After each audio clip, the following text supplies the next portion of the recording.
Did you know that sometimes God will ask you to do something crazy? He will ask you to do something that is uncomfortable for you. He will ask you to do something that is out of your ordinary, but your obedience will save many, not only just your family, but other people, and it will save you as well. Has the Lord asked you to do something that sounds crazy? Even when you just sit down and think about it, you're like, man, my friends will think I'm crazy if I do this. Has God asked you to do something that is out of the ordinary? Has He asked you to do something that is out of your comfort zone and you're yet to obey? You haven't obeyed? See, one of the things that I've learned about God is that He loves growth. And not just growth, but He is working to perfect us in every way. And sometimes He will ask you to do something that you're not used to. He will ask you to do something that feels very, very uncomfortable. Even for you, just thinking about it, you're like, man, Lord, I'm not used to this. I'm not used to doing this. For example, let's say maybe you're a quiet person. You are a reserved person. You don't like even being in public. And God tells you, hey, approach that lady and tell her this and this and that. And you're like, Lord, there is no way I can do that. There is no way I can go and talk to that person. Or He will ask you, just go tell that girl I love her. And you're like, as who? Who am I to even just go and talk to that person? She will think I'm crazy, Like He will just, that's just an example. He'll ask you to do something that feels out of ordinary. And your obedience will save a lot of people. It will save you too. It will save your children. People's destinies are reliant on your obedience. And if you don't do it, that doesn't mean that God will not use somebody else. But what a shame to know that, man, I disobeyed God, and now God is using so and so because I wasn't obedient. What a shame to feel like, man, God could not use me because I chose not to do what He asked me to do, or I chose not to follow His ways. I chose not to be obedient. Let me mention a few stories in the Bible of a few people who the Lord asked to do something that was out of the ordinary, and their obedience saved other people. Let's look at the story of Noah and the ark. So Noah, the Lord told him, I want you to build an ark, and He gave him the measurements. And I bet a lot of people were like, no, are you crazy? Why are you building this? Probably he was criticized. Maybe people thought he was crazy, but he still did it. He still did it because he heard the voice of the Holy Spirit. He heard the voice of God. Let's look at the story of Sodom and Gomorrah. So when God went down to look at Sodom and Gomorrah after He spoke with Abraham,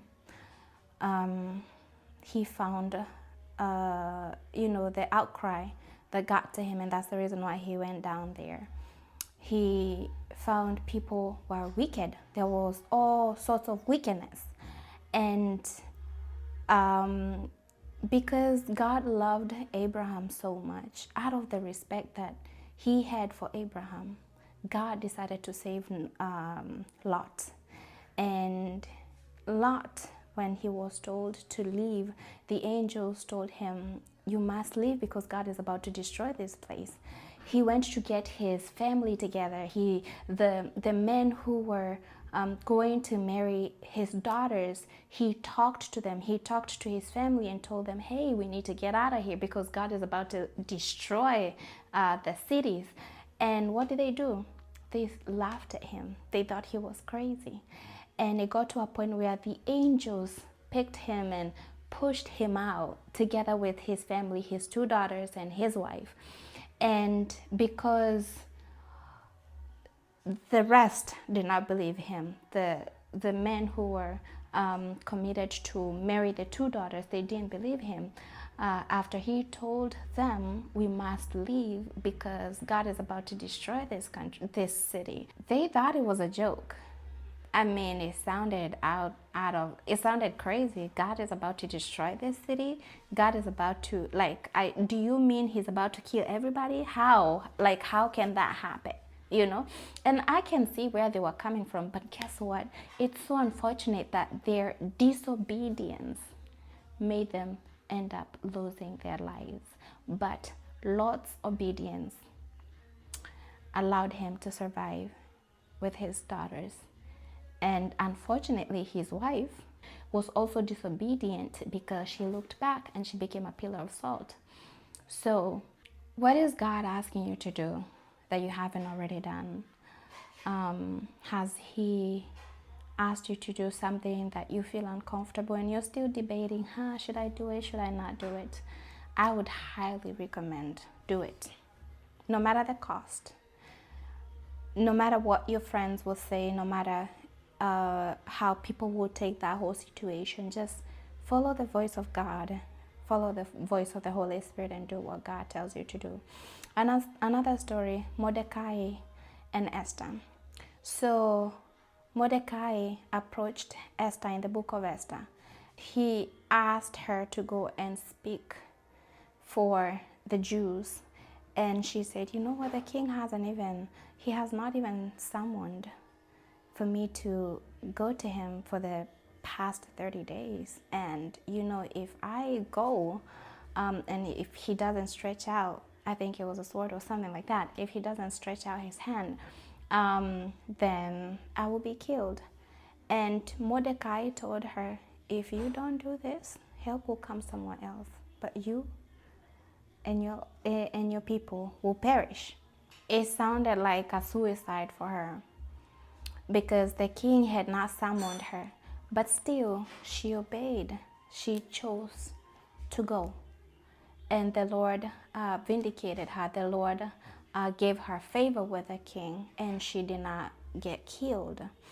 What is the Lord asking you to do? Let me ask you this again. What is the Lord asking you to do that sounds crazy? It sounds unheard of, that makes you uncomfortable, and you're yet to do it. You never know. It could save your generation. It could save your family. It could save your children. It could save many. Maybe someone else's destiny is reliant on your obedience. So just do it. Get over yourself. Get over your feelings. Do whatever it is that God has asked you to do, and you shall see His faithfulness in your life and in the life of others.